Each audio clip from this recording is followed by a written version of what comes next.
Hello everyone. तो दोस्तों यहाँ पे आज हम बात करने वाले हैं, फिर से मैं यहाँ पे बात कर लेता हूँ जो 10th base paramedical diploma courses 2024 में आप एडमिशन यहाँ पे लोगे। वेरियस कॉलेजेस जो यहाँ पे इंस्टीट्यूट्स हैं यूटी ऑफ जे में, जिनमें आप यहाँ पर एडमिशन लोगे। दोस्तों इसके रिगार्डिंग में यहाँ पे भोपी ने क्या किया है कि यहाँ पे stray round of physical counselling जो है यहाँ पे कंडक्ट कराने का सोचा है फॉर अपग्रेडेशन के लिए, अलॉटमेंट ऑफ सीट के लिए। देखो यहाँ पे मैं फिर से क्लियर कर लेता हूँ, क्योंकि मॉर्निंग में आपकी काउंसलिंग है ना, फिर भी मैं यहाँ पे जो है ना आपको यहाँ पे एक बार मैं बता देता हूँ। और सबसे जो बहुत ही गलत बात मुझे यहाँ पे लगी है वो भोपी की जेके भोपी की ये लगी है कि ये टाइमली जो है, मतलब यार अगर टाइमली आपका कोई फिक्स टाइम नहीं है अपलोड करने का, फिर भी आप इतना तो आप समझिए, एक कॉमन सेंस आप जो है आप अपनी लगा सकते हैं कि कम से कम अगर 14 तारीख को आपने बच्चों की काउंसलिंग रखी है, ठीक है, 14 तारीख को आपने बच्चों की काउंसलिंग अगर रखी है तो एटलीस्ट आपको ये पता होना चाहिए कि दूर दराज के जो बच्चे हैं वो फार फ्लंग एरियाज़ के रहने वाले हैं, बहुत ही दूर दराज के रहने वाले हैं। और वो जो है एटलीस्ट अगर उनको सीट मैट्रिक्स मिलता है, वो लोग भी देख पाते हैं सीट मैट्रिक्स में कि कितनी सीटें वगैरह खाली हैं, कौन कौन से कॉलेज में, या उनकी कैटेगरी वाइज कितना क्या अभी भी रिजर्वेशन का परसेंटेज जो है वो बचा हुआ है, रिजर्वेशन के जो परसेंटेज रखा गया उसमें कितनी क्या सीटें अभी भी जो हैं वो बाकी हैं, ताकि वो भी अटेंड कर सकें। जब वो पहुंचेंगे ही नहीं, आप रात को 12 बजे आप यहाँ पे अगर रात के टुमारो अगर 8:30 बजे उनको रिपोर्ट करना है, अभी रात के 10-11 बजने वाले 11 बजने वाले, अभी तक सीट मैट्रिक्स आपने अपलोड नहीं किया, तो ये बहुत ही गलत बात है सर, आपको ये बात समझनी चाहिए, ठीक है। और जो भी यहाँ पे ऑफिशियल्स वर्क कर रहे हैं उनको ये बात ज़रूर समझनी चाहिए और टाइमली जो है अपलोड कर लेना। देखो किसी किसी टाइम पर आप 4 बजे कर लेते हो, किसी टाइम पर आप 7 बजे कर लेते हो, किसी टाइम पर आप 9 बजे कर लेते हो, ठीक है, चलो इतना मान लेते हैं, 9 बजे तक मान लेते हैं, 10 बजे तक मान लेते हैं। सर अब तो 11 बजने वाले हैं रात के, आप इतना तो आप समझने की कोशिश कीजिए ना। तो अब यहाँ पर देखिए जो भी कैंडिडेट यहाँ पर अटेंड करेंगे, और यहाँ पे देखिए यहाँ पे नोटिफिकेशन का नंबर, जिनको भी रिक्वायरमेंट होती है बाद में, अगर ये वाली इस वाले स्ट्रे राउंड में आप यहाँ पे अटेंड करते हो काउंसलिंग, तो इसमें आपका जो नोटिफिकेशन नंबर रहेगा वो आपको अगर रिक्वायर्ड रहेगा तो देखिए 163 भोपी अब 2024, डेट है 8/11/2024। अब नीचे देखिए यहाँ पे लिखा गया है कि बोर्ड को यहाँ पे रिसीव हुआ शॉर्टफॉल वेरियस इंस्टीट्यूट्स के द्वारा, तो इसलिए इन्होंने डिसाइड किया कि ये आपका मतलब सेकंड राउंड, जो सेकंड मॉप अप राउंड लिया गया था, तो उसमें जो है बोर्ड को रिसीव हुआ शॉर्टफॉल कि अभी भी कुछ कुछ ऐसे इंस्टीट्यूट्स हैं मतलब जिनमें अभी भी पूरी तरह से जो है वो जो कैपेसिटी है सीट्स की,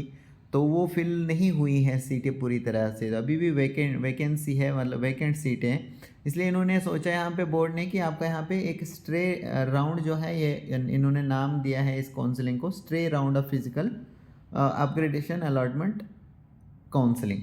समझ में आ रहा है? तो इसमें अपग्रेडेशन के लिए भी जा सकते हैं, मैं क्या बताऊंगा फिर से एक बार देख लेना आप जाने से पहले। तो यहाँ पे 14 तारीख को थर्सडे के दिन, 14 तारीख को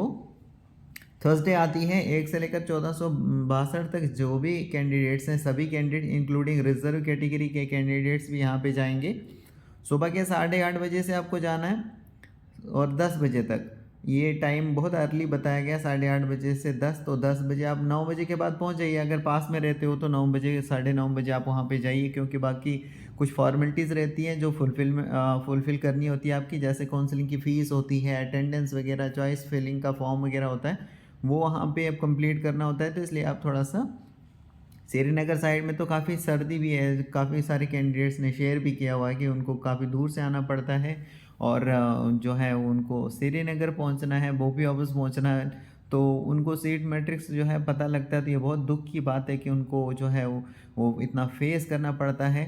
और इस चीज़ को समझना चाहिए, यहाँ पर जो भी ऑफिशियल्स हैं इनको इस बात का समझना चाहिए कि भाई जो दूर दराज एरिया से अभी आएंगे श्रीनगर में, काफ़ी सारी ठंड होती है, सुबह 8:30 बजे मॉर्निंग में वहाँ पे पहुँचेंगे, सीट मैट्रिक्स का उनको अभी तक पता नहीं है, तो इसलिए ये मेरी रिक्वेस्ट रहेगी कि सर आप ज़रूर टाइमली जो है इस चीज़ को, आप जो है रिक्वेस्ट है आपसे, तो इसको कंसिडर आप कीजिए। और देखिए जिस भी दिन आपकी यहाँ पे काउंसलिंग है उस दिन आपको यहाँ पर ये जो डॉक्यूमेंट्स हैं ये आपको यहाँ पे ओरिजिनल अपने साथ में रखने हैं, जैसे डोमिसाइल सर्टिफिकेट, 10वीं का marks card, valid category certificate अगर आपके पास है। इसके बाद DOB के जो DOB होता है, डेट ऑफ बर्थ के प्रूफ के लिए आपको यहाँ पे 10वीं का मार्क्स कार्ड या फिर 10वीं का डिप्लोमा चल जाता है। और जो पहली बार काउंसलिंग करेंगे 1000 रुपये उसको फ़ीस पे करनी है। POS मशीन लगी होंगी वहाँ पे BOP ऑफिस के बाहर में, तो आप जम्मू में भी होंगी, श्रीनगर में भी, वहाँ पे डेबिट या फिर क्रेडिट कार्ड के थ्रू आप 1000 रुपये फ़ीस डिपॉजिट करेंगे। जो पहली बार यहाँ पे अटेंड कर रहे हैं,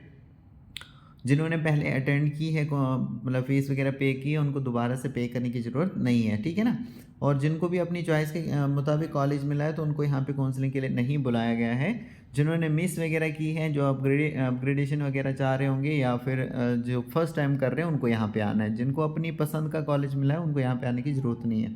वो ओनली कॉलेज के कांटेक्ट में रहेंगे और उन्हीं से जो भी इंफॉर्मेशन है फर्दर वो मतलब उनसे लेंगे कि भाई कब क्या जो है हमारी आपकी क्लासेस वगैरह जो स्टार्ट होंगी इसके रिगार्डिंग में। फिर नीचे लिखा है कि जो भी कैंडिडेट्स ने यहाँ पे जो है वो मतलब सीट वगैरह मिली है उनको फर्स्ट राउंड में, और उन्होंने कॉलेज वगैरह भी ज्वाइन किया है और वो इंटरेस्ट रखते हैं यहाँ पे अपग्रेडेशन। देखिए इंपॉर्टेंट है यहाँ पर, ये वाली बात जो है बहुत इंपॉर्टेंट है कि भाई यहाँ पे आपने बताया ना कि फ़ीस वगैरह जो है फ़ीस रिसिप्ट आपके पास नहीं। बहुत सारे कैंडिडेट्स बोलते थे कि फ़ीस की रिसिप्ट। अब यहाँ पे देखो जब काउंसलिंग के लिए आप अटेंड करोगे ना, तो इन्होंने यहाँ पे बताया कि वो कैंडिडेट्स जिनको यहाँ पे सीट मिली हुई है, पहले राउंड जो हुआ ना उसमें उनको जो है मतलब सीट मिली है और उन्होंने कॉलेज भी ज्वाइन किया है, लेकिन वो इंटरेस्ट रखते हैं अपग्रेडेशन के लिए। समझ में आ रहे हैं? अपग्रेडेशन के लिए अगर आप इंटरेस्ट रखते हैं तो आप यहाँ पे स्टे राउंड जो यहाँ पे रहेगा तो इसमें आप हिस्सा ले सकते हैं, लेकिन कंडीशन क्या रहेगी कि आपको जो यहाँ पे फीस डिपॉजिट जो रिसिप्ट होती है ना कि आपने फ़ीस डिपॉजिट किया, अब द कंसर्न अलर्टेड कॉलेज, जो भी यहाँ पे आपको कॉलेज अलर्ट किया गया है वो आपको यहाँ पे वहाँ की मतलब आपको फ़ीस डिपॉजिशन रिसिप्ट आपको दिखानी पड़ेगी जब यहाँ पर आप काउंसलिंग के लिए अटेंड करोगे, ठीक है। बिना इसके आपको अटेंड नहीं दिया जाएगा करने के लिए। उसके बाद यहाँ पे बोला गया है दोज कैंडिडेट हो जिनको यहाँ पे फर्स्ट राउंड में सीट मिली है और उन्होंने सेकंड राउंड में भी मतलब अपग्रेड वगैरह कर दिया हुआ है, तो उनको यहाँ पे मतलब वो एलिजिबल नहीं है, वो आ ही नहीं सकते यहाँ पे इस राउंड में। समझ में आ रहा है? उसके बाद यहाँ पे लिखा है द कैंडिडेट, वो कैंडिडेट्स जिन्होंने यहाँ पे मतलब जिनको अलर्ट की गई सीट सेकंड जो यहाँ पे फर्स्ट या फिर सेकंड मॉपअप राउंड में जिनको भी यहाँ पे सीट वगैरह मिली लेकिन उन्होंने कॉलेज वगैरह ज्वाइन नहीं किया किसी भी कारण से, तो वो ये वाले राउंड में पार्टिसिपेट करते हैं। ये जो स्ट्रे राउंड लिया जा रहा है ना इसमें पार्टिसिपेट कर सकते हैं। उसके बाद लिखा है यहाँ पे द बोर्ड शर, उसके बाद यहाँ पे क्या लिखा गया कि बोर्ड जो है ना पहले यहाँ पे कंडक्ट करेगा काउंसलिंग हॉरिजेंटल और रिजर्व कैटेगरी के कैंडिडेट्स की। उसके बाद यहाँ पर अगर उनको शॉर्टफॉल लगता है कि भाई कैंडिडेट ही नहीं है इस कैटेगरी में, तो फिर वो यहाँ पे अकॉर्डिंग टू द यहाँ पे देख सकते हो J&K रिजर्वेशन एक्ट 2004 के मुताबिक ये यहाँ पे रिजर्व जो सीटें हैं उनको क्या करेंगे, ओपन मेरिट में कन्वर्ट करेंगे और उसके बाद फिल करेंगे, फिर accordingly as per the merit वो फिर सीटों को फिल करेंगे। समझ में आ रहा है? उसके बाद यहाँ पे इन्होंने लिखा है कि देखो अब ये चीज़ देखो एक बार नोट में इन्होंने क्या लिखा कि सीट मैट्रिक्स को यहाँ पर ये अपलोड करेंगे। ये जो स्ट्रे राउंड के लिए इन्होंने यहाँ पे नोटिफिकेशन निकाला है दोस्तों, इसमें इन्होंने ये कहा है नोट में कि सीट मैट्रिक्स को अपलोड कर लिया जाएगा सेपरेटली, मतलब अलग से किया जाएगा with due course of time, मतलब कुछ ही समय में अपलोड कर लिया जाएगा, ये आप समझिए। बिफोर काउंसलिंग इससे पहले ही अपलोड कर लिया जाएगा। एंड और आगे क्या लिखा है, और ऑल जो भी पार्टिसिपेटिंग और एलिजिबल कैंडिडेट्स हैं उनको यहाँ पर ये सलाह देते हैं कि पहले आप क्या होइए सीट मैट्रिक्स को आप चेक कीजिए। काउंसलिंग प्रोसेस में हिस्सा लेने से पहले ये बोल रहे हैं भाई, खुद बोल रही है कि सीट मैट्रिक्स को एक बार आप चेक कर लीजिए काउंसलिंग प्रोसेस में हिस्सा लेने से पहले। लेकिन भाई आपका काउंसलिंग जो मतलब आपने ये तो बता दिया कि काउंसलिंग प्रोसेस में हिस्सा लेने से पहले सीट मैट्रिक्स देख लीजिए, लेकिन सीट मैट्रिक्स है कहाँ आपका, जबकि आपने स्ट्रे राउंड के लिए भी यहाँ पर मेंशन किया गया कि सीट मैट्रिक्स को आप अलग से अपलोड करेंगे, लेकिन अभी तक सर आपने अपलोड नहीं किया, मैम आपने अपलोड नहीं किया है। जो भी ऑफिशियल्स है भाई मैं रिक्वेस्ट करता हूँ आपसे कम से कम आप, मुझे तो लगता है कि आपको नींद पड़ गई है इसीलिए आपको ध्यान में ही नहीं है, इतने सारे बच्चे हैं लेकिन क्या सिस्टम है आपका, मुझे तो हैरानगी हो रही है आपकी ये।